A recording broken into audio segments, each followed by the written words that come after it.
Ah, I can't believe what happened today, you guys. Harap-harapan akong sinabihan na bobo ka.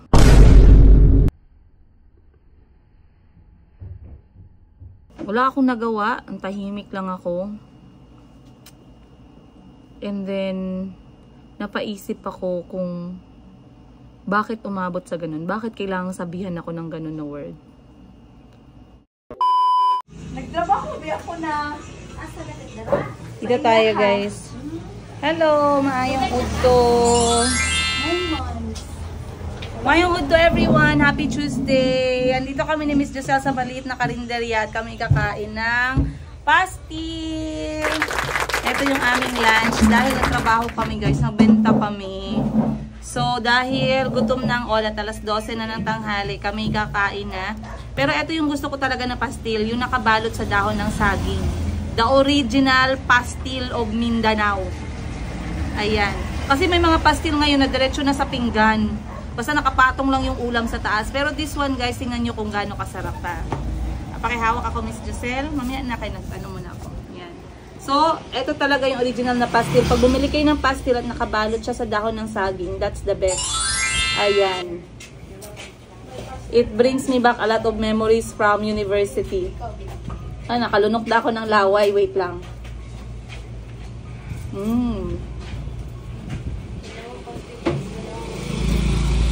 Perfect. Alam nyo kung bakit mas masarap siya? Malalasahan mo talaga yung dahon ng saging. Yung amoy ng dahon ng saging sa mismong pastil. Ang sarap. At alam nyo kung magkano to? Ang isang to guys, 10 piso. So, etong lunch ko na to, 20 pesos. Kahit makaubos kami ni Miss Joselle ng tag 5. Okay, go. Walang problema. Sarap.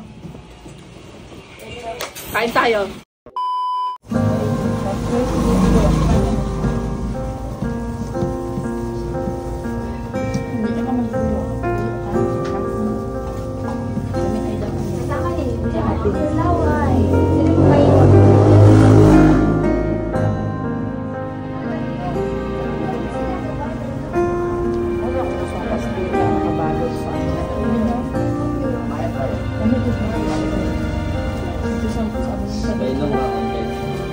Hindi lang pastil. Hindi dapat pastil. Ano dapat siya?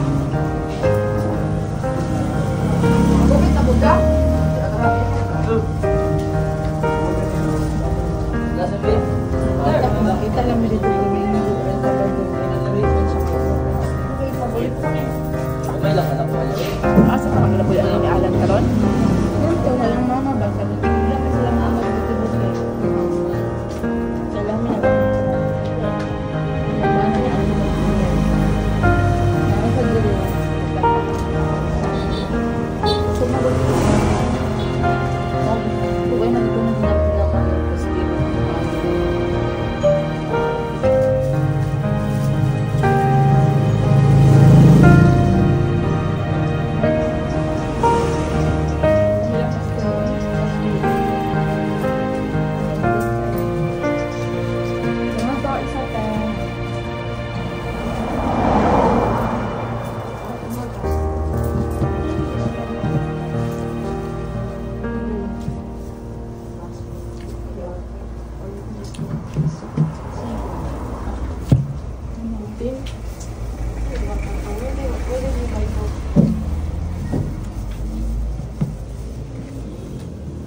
Wala ba ba 7.9 lang. Diba 8.9? Ha? Pa-check up si Mayumi guys. Sana naman yung inuubo. Nahawa siya sa mga kapatid niya. You okay? Huh? Bagong gising.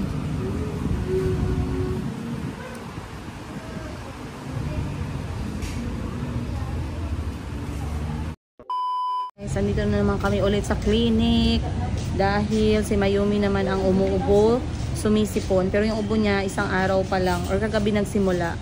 And then sinisipon siya like kahapon din. So ngayon ipapacheck up ko na para maagapan na agad yung kanyang ubo. Pero yung sound ng ubo niya katulad sa mga kapatid niya talaga. Imposible din kasi hindi sila magkahawaan kasi nga isang bahay lang. Then minsan nanggigigil si Calvi at saka si Chico sa kapatid nila. Pero si Mayumi kasi guys, kahit na masama yung pakiramdam niya, hindi siya iyakin. Tsaka mag-ano na siya, 8 months, 9 months. October, November, December, January. Magna 9 months na si Mayumi. Hindi pa siya gumagapang, by the way, update. Tinatry niyang gumapang ng mga 1-2 ano lang, gapang. Pero mas gusto niya yung nakatayo. Mas gusto niya yung naglalakad siya dun sa kanyang walker. Pagdating ko kagabi, bali si Mayumi ay nagising dahil umubo siya. Pero sabi ni Mama, ano lang, basta i-make sure na lang na nakamedyas. Lagi naman siya nakamedyas.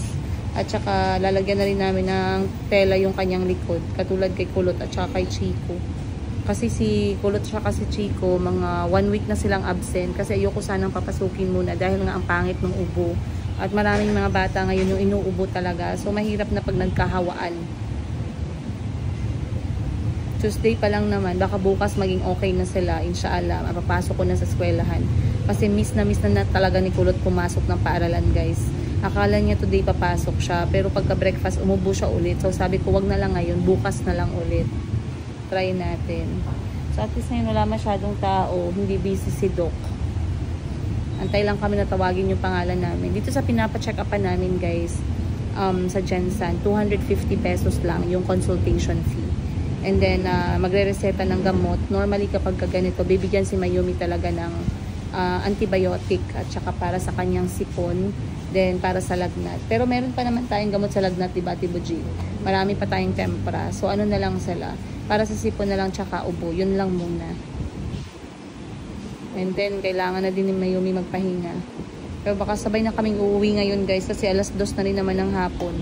Baka umuwi na kami ng alas 3. Let's go.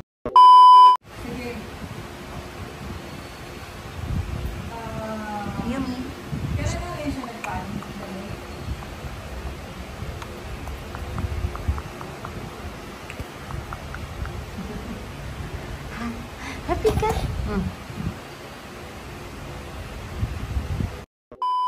Finally guys, time check 4:30 ng hapon at kami ay andito sa Mayumi Thailand Closet. Normally alas 5 na kami nagsasara pero it has been a productive day for us. Umaga pumunta kami dito sa Mayumi para magawa ako ng mga computer works ko. Then pumunta kami sa tindahan ni Madam Sheena Bangkok Wardrobe para mag-live doon at mag-reels. Pagkahapon, pina-check up ko na si Mayumi. Nakabili na rin ako ng gamot niya. And then, bumalik na kami dito sa shop para sa aming mga closing transaction. So, ngayon, syempre, nakapagbenta tayo. Magkano ba nabenta natin today, Miss Joselle? Ilan yung kliyente natin ngayon? Madami. 3, 4? Mga 4? Parang 4 yung customer namin today. Maraming salamat po. At nakabili sila ng total number. I think mga tag-2 item ang binili ng kada client namin. So, very good. At least ngayon, meron kaming naibenta ni Miss Joselle.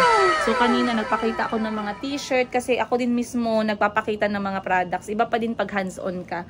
Then, si Miss Joselle na sa iba. Uy, share ko nga pala ito guys ha. Ito, napakagandang idea. Baka magtaka kayo. Bakit? Kasi last time, pinakita ko yung lababo ko, yung sink namin. Marami yung nag-bash. So, hindi lang sink yung gamit ko dito sa shop. Meron din akong charan! Ayan. Meron din po ako ditong foldable at portable na Kama Sutra. Kama Sutra. Na kama. At ito ay salamat. Alam nyo ba, favorite ko to. Kasi kahit saan dala-dala ko to sa kotse. Dahil kasyang-kasya ako dito at nakakatulog ako ng mahimbing. May mga time na nagkasakit ako guys at nag-duty ako kahit may sakit ako. Dinala ko to and then nakatulog naman ako ng maayos. Ayan. Oh, 'di ba? Then dala ko din 'to pag nag-outing kami ng mga anak ko. So syempre pag inaantok sila, si Mayumi yung priority namin. Nalalagay ko tong aking portable and foldable na kama. So nakalimutan ko na yung presyo nito guys, pero napakagandang idea. Ilagay niyo lang sa sasakyan ninyo para lagi kayong merong access sa tulog. So hindi hindi ako nagsisi talaga na binili ko to kasi napakaano niya lang, napakadali niya lang gamitin. Pakita ko sa inyo kasi magpe-prepare na ako para umuwi. Pero ang kanyang haba ay nasa 4'11". So ito ay nasa 5'2 or 5'3 kasya ka dito. And then ganyan siya sa baba. Sobrang gaan niya lang guys. Kahit ako lang mag-isa nagsiset up niyan, ilalagay ko sa kotse, walang problema. And then minsan may dala lang kaming tela. So, ganyan lang siya. Kasyang-kasya siya dito sa shop ko. Minsan, pag I'm not feeling well or antok na antok ako, nagpa-power nap ako, guys. And nilagay ko siya ngayon dahil si Mayumi po ay andito sa shop dahil sabay na kaming uuwi para makatipid naman ako ng gasolina. Parang hindi na natin napapailaw tong ating Mayumi, gang. Okay. So, anyway, papakita ko sa inyo, guys, ha. Ayan, kung gusto nyong bumili, PM na lang kayo sa Mayumi Thailand Closet. Nagbibenta kami ni Miss Joselle niyan. Magbibenta kami ni Miss Joselle ng bed. So, kung gusto niya yan, PM na lang kayo sa amin, guys. Or, mag-PM kayo sa page namin. Ayan, Mayumi Thailand Closet. Kung gusto niyo itong klaseng bed na to. Pakita ko sa inyo, wait. Set up ko lang yung aking camera.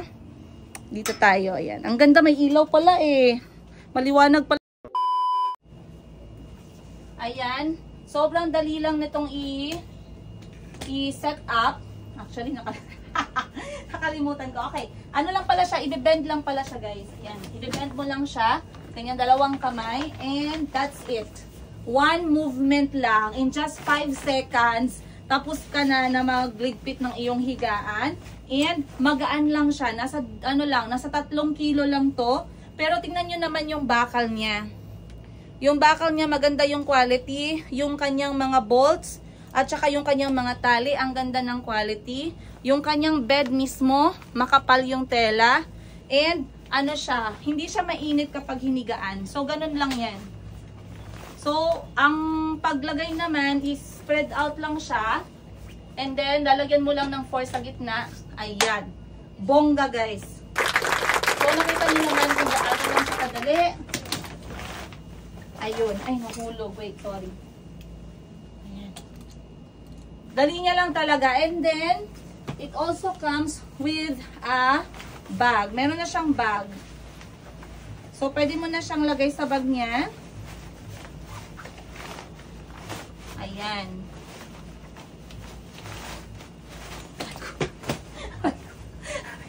Sorry. Ayan lang siya, guys. Ganyan na siya kadali.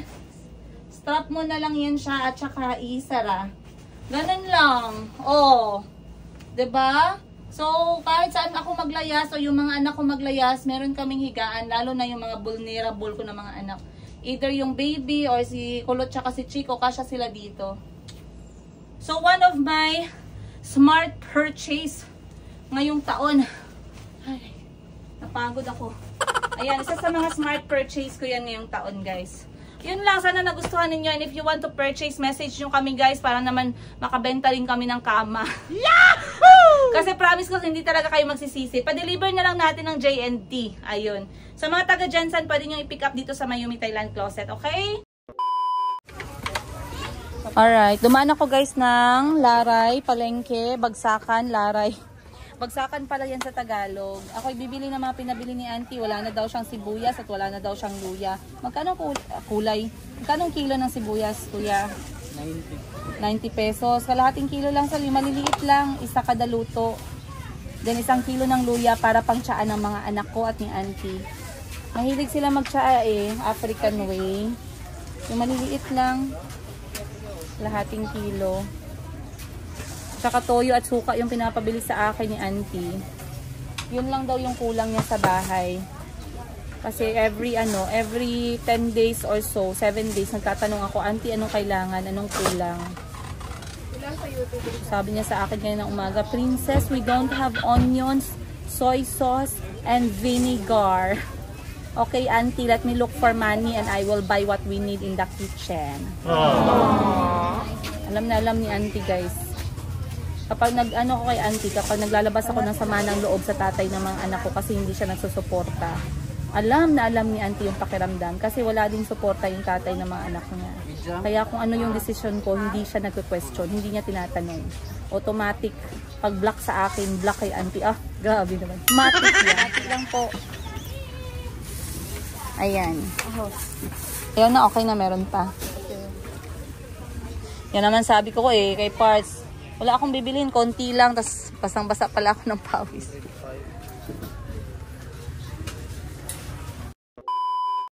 Next kong bibilhin is passion fruit.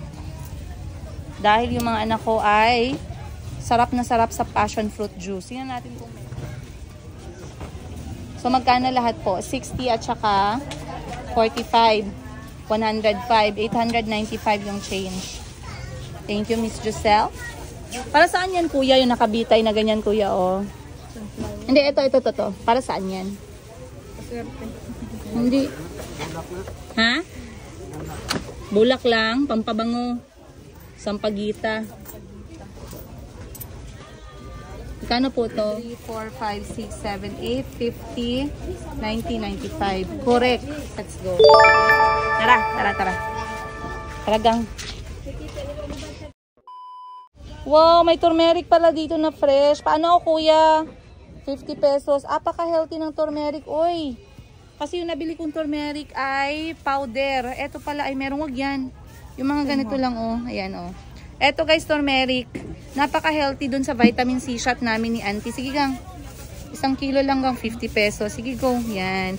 Orange naman to siya. Parang kamukha niya yung luya. Mahirap maghanap ng fresh na turmeric guys. Sobrang hirap. Kaya pag meron, bili na tayo. Kasi ilalagay yan sa vitamin C shot naming mga senior citizenship. Kasi mas madali siyang matimpla. Yan, yung mga ganito, oh. Yan yung si Miss Giselle. Yan, okay lang, kalahati lang pala. Okay na to, kuya. Po?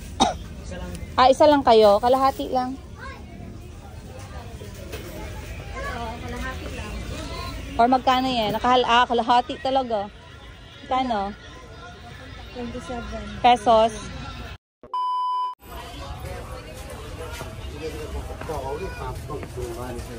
Ayun, oh, native, oh.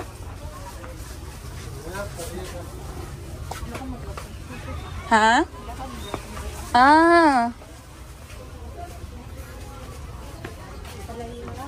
No, nakabili ako ng isang araw.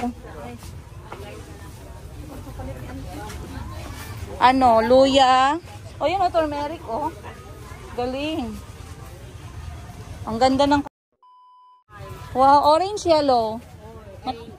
Matamis. Oh, ito na lang, oh, bago, oh. Bagong-bago, oh. Pabili po ako, 2 kilo. Ito na size maganda. Wala pa. Saan yung wala? Saan yung ipalit una? Wala, kailangan na mo graph. Ano yung wala? Wala may ipalit una pagbalik ninyo? Wala. So saan yung ginalagay ang mga damit mo? Ay naman, may gamit daan. Jerbox, na mga dish, may dish mga plato. organizer. Ay, wala. Bakit? Saan mo ginalagay ang plato mo? Langgana lang sa... Langgana lang muna. Washing machine? Baka naman ang kailangan mo, washing machine. Naman may washing machine. Oh. Asan ang washing machine mo? Nasa bahay. Nakabili ka na? Meron man kami. Magkano yun? Lang, 7. 7,000? Mayaman. Ayan po. Kailangan namin ng ref. Kailangan nyo ng ref. Yes, baka may mag-sponsor dyan. Sige. 5 pesos para mawala. Ganyan. Duha para pakapin. Lang pakapin. 100 naman. Pakapin pa daw. Dili lang pakapin ma'am. Wow, thank you. Alam niyo yung mga anak ko mahilig sa African diet. Kamote, saging, patatas, ganun. Inanta ka may balanghoy. Pero meron pa akong balanghoy sa bahay. Thank you po. Ayan, let's go! 0950-129-4038. O-order na lang ako guys ng wholesale na passion fruit. 0950-129-4038. Kailangan ko ng isang sako or kalahating sako. Dapat sayang nga eh. 095038. Oo. Kasi mas malakas yung mga anak ko sa juice. Kahit yung kahit yung hindi siya bagong pitas ba? Tawagan mo ako agad ate kaya dito ako sa city. May pwesto ako dyan. Apo, ma'am. Ipadaan ko lang sa driver ko. Bukas ng hapon o umaga. Sige, mag-expect ako ha. Anong pangalan ko? Jen. Tawagan mo ako ha, Princess ha. Princess Passion Fruit. Ako malakas talaga kami. Thank you po. Sige po. So, ang gagawin natin guys, bibili na lang tayo bibili tayo ng mga kalahating sako, isang sako. Kasi yung mga anak ko talagang grabe guys. Passion Fruit Monster. Dito tayo. Dito tayo ng ano. Ay, ito. Wala yung kalburo gang. Asa na wala yung kalburo gang? Ito walang kalburo. Hi te, pabili ako ng ano mo saging. Okay lang ma'am. O sige, dalawa. Yung ano na bag nas for this week. Ay, huwag yan yung ano, kompleto. Yung dalawang ano. Pag may presyo. Walang palboro. Ayan. Ano to, te? 50. Ano to? 40 ang kilo na. Ano pa ito? Akala mo, lagi na lang ako nag-isa. Yan lang muna saging. 50 pesos, guys. Saging na lang nakagani. Kasi makaubo. Makaubo ba ang saging siya?